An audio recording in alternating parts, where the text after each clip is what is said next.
Cette idée des 5 Adams m'est venue en analysant des motifs récurrents dans l'imagerie de la pop culture hollywoodienne qui empruntent la symbolique biblique et mésopotamienne. Cela va également dans le sens des prophéties mandéennes, disant qu'un Adam secret apparaîtrait à la fin des temps. Le thème principal de cette réalisation tourne autour de la version moderne de La Belle et la Bête.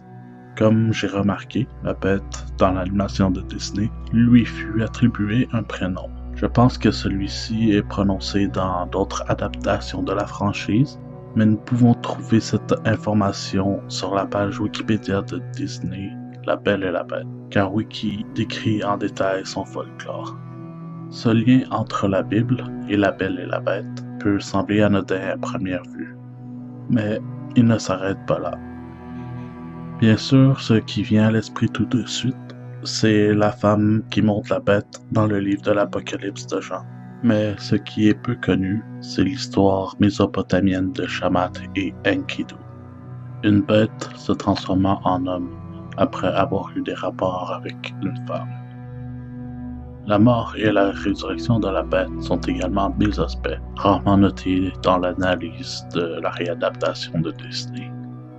L'analogie devient moins fortuite quand il s'agit de Wall-E, le petit robot cubique rouillé, et de son acolyte la belle Eve, un tout nouveau modèle amélioré avec un design plein de courbes. Dans cette franchise, il est important de noter l'accent mis sur la lettre E, qui est la 5e lettre de l'alphabet.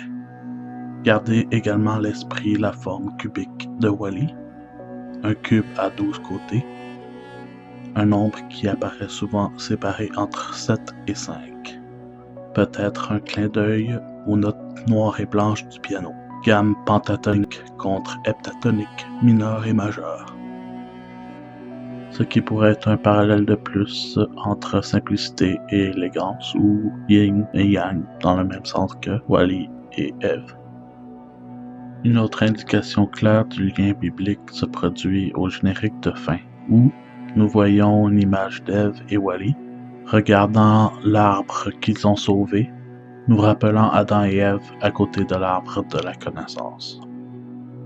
D'autres comparaisons étranges à noter, c'est avec l'imagerie de E.T., comme Wall-E ramenant à la maison une plante, ou Johnny 5 du film Court-circuit.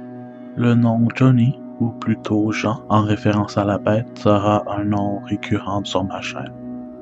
De même, pour La Belle et la Bête, Wall-E passe par une mort et une renaissance, sa résurrection se produisant à la suite d'un choc électrique durant la scène du baiser entre Eve et Wall-E.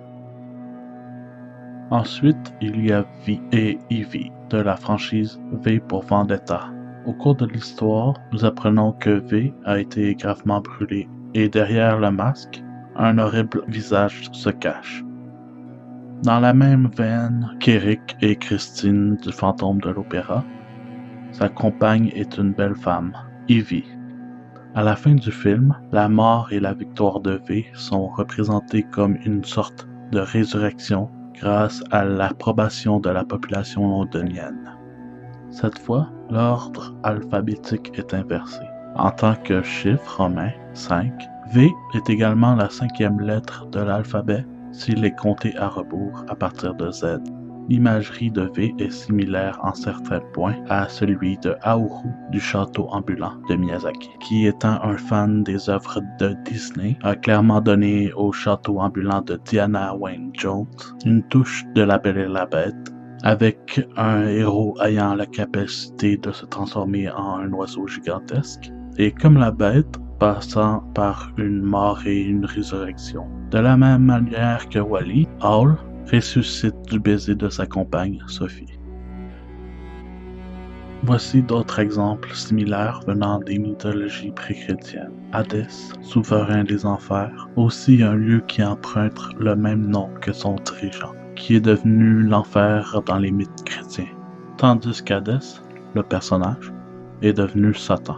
Le mot pour Sheol a été traduit la première fois par Hadès dans la version grecque pré-chrétienne de l'Ancien Testament, la Septante, et la fonction d'ange accusateur de la cour céleste de Dieu du livre de Job a pris le caractère d'Hadès, dieu des enfers, lorsque la mythologie grecque s'est synchronisée avec le judaïsme pour former le christianisme. L'ébauche de ce syncrétisme étant plus clairement vue par les deux personnages Hadès et Thanatos, traduits par les enfers et la mort, qui se voient attribuer l'autorité de tuer, se suivent l'un l'autre et puis sont jetés en enfer après les événements suivant l'ouverture du 4e sceau du livre de l'Apocalypse.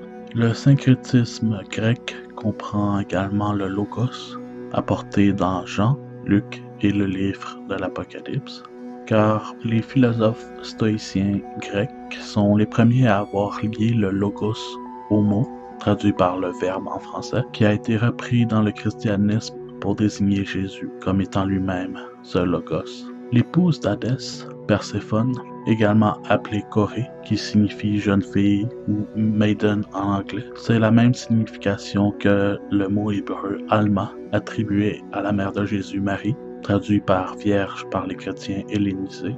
Le couple d'Hadès et Perséphone a une étrange synchronisation archétypale de type jungien du côté de la Mésoamérique avec la déesse de la beauté, des fleurs et de la fertilité, Quetzalcoatl, aussi appelée Ichpotli, qui signifie également jeune fille, la même sémantique que maiden en anglais, et son époux bestial Tlaloc, dieu du 4e cieux, Tlalocan, un printemps éternel.